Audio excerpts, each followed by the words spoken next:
Alhamdulillah, hamdan katsiran thayyiban mubarakan fi kama yuhibbuna rabbuna wa yarda. Asyhadu an la ilaha illallah wahdahu la syarikalah wa asyhadu anna Muhammadan abduhu wa rasuluhu alladzi la nabiyya ba'da amma ba'du.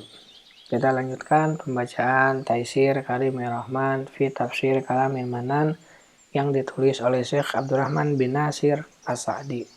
Masuk pada tafsir surat An-Nisa, surat yang keempat, ayat yang ke-115 sampai dengan 116. Kita lanjutkan pada ayat yang ke-116. A'udzubillahi minasyaitonirrajim. Innallaha la yaghfiru ayyushraka bihi wa yaghfiru ma duna dzalika liman yasha. Wa may yusyrik billahi faqad dhalla dhalalan ba'ida. Sesungguhnya Allah tidak mengampuni dosa mempersekutukan sesuatu dengannya, dan Dia mengampuni dosa yang selain syirik itu bagi siapa yang dikehendakinya. Barang siapa yang mempersekutukan sesuatu dengan Allah, maka sesungguhnya ia telah tersesat sejauh-jauhnya. Tafsir ayat 116. Ancaman ini yang menjadi akibat dari pertentangan dan perselisihan terhadap kaum mukminin memiliki tingkatan-tingkatan yang tidak ada yang dapat menghitungnya kecuali Allah semata, yang sesuai dengan pelaku dosa, baik kecil maupun besar. Di antaranya ada yang menyebabkan kekekalan dalam neraka dan mengakibatkan segala kehinaan, dan ada juga yang tidak seperti itu. Dan kira-kira ayat yang kedua ini adalah sebagai perincian dari ayat yang mutlak tersebut, yaitu bahwa kesyirikan itu tidaklah diampuni oleh Allah karena mengandung pelecehan terhadap Rabb semesta alam dan juga terhadap keesaannya, penyamaan antara makhluk yang sama sekali tidak memiliki manfaat dan mudarat bagi dirinya dengan zat yang memiliki manfaat dan mudarat, di mana tidak ada kenikmatan sedikit pun kecuali darinya dan tidak menolak keburukan kecuali dirinya, yang memiliki kesempurnaan mutlak dari segala sisinya dan maha kaya dengan segala bentuknya. Maka di antara hal yang paling besar kezalimannya dan paling jauh kesesatannya adalah tidak ikhlasnya ibadah untuk zat yang memiliki kondisi dan keagungan seperti itu, dan mengarahkan ibadah itu kepada makhluk yang tidak memiliki sifat kesempurnaan sedikit pun dan tidak memiliki sifat kekayaan sedikit pun, bahkan yang tidak memiliki apapun kecuali ketiadaan. Tidak ada wujudnya, tidak ada kesempurnaannya, dan tidak ada kekayaannya, serta hanya memiliki kefakiran dari segala sisinya.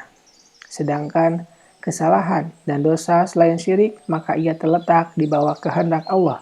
Bila Dia menghendaki, Dia akan mengampuninya dengan rahmat dan hikmahnya. Dan bila Dia menghendaki, Dia akan menyiksa dan hukumnya dengan keadilan dan hikmahnya. Ayat yang mulia ini telah dijadikan dalil bahwa ijma umat adalah hujjah, dan bahwa ijma itu adalah maksum, terjaga dari kesalahan. Yang demikian itu karena Allah telah mengancam orang yang menyelisihi jalan kaum mukminin dengan kehinaan dan api neraka.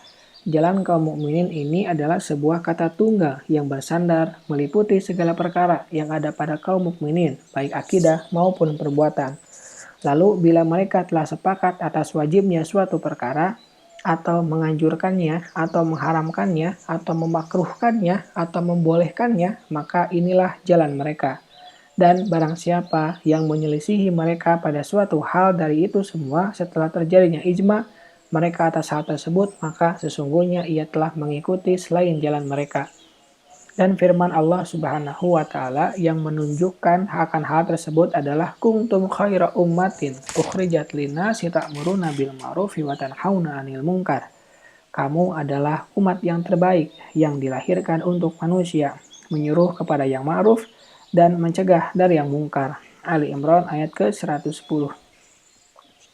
Konteks dalil dari ayat ini adalah bahwa Allah Subhanahu wa Ta'ala mengabarkan bahwa kaum mukminin dari umat ini tidaklah menyuruh kecuali kepada yang ma'ruf, dan bila mereka telah sepakat atas wajibnya suatu perkara atau sunnahnya, maka perkara tersebut diantara hal yang mereka perintahkan Sehingga wajiblah dengan nas ayat ini bahwa perkara itu menjadi ma'ruf dan tidak ada hal lagi selain dari yang ma'ruf itu kecuali yang mungkar. Demikian juga bila mereka telah sepakat atas larangan dari suatu perkara, maka perkara itu adalah di antara hal yang mereka larang, dan tidaklah hal itu kecuali suatu yang mungkar. Seperti yang demikian itu juga firman Allah yang lain, wa kadzalika ja'alnakum ummatan wasatan litakunu syuhada 'alan nas. Dan demikian pula kami telah menjadikan kamu umat Islam umat yang adil dan pilihan agar kamu menjadi saksi atas perbuatan manusia. Al-Baqarah 143. Allah Subhanahu wa taala mengabarkan bahwa umat ini telah dijadikan sebagai umat yang pertengahan, artinya adil dan pilihan, agar mereka menjadi saksi atas perbuatan manusia. Maksudnya menjadi saksi dalam segala perkara.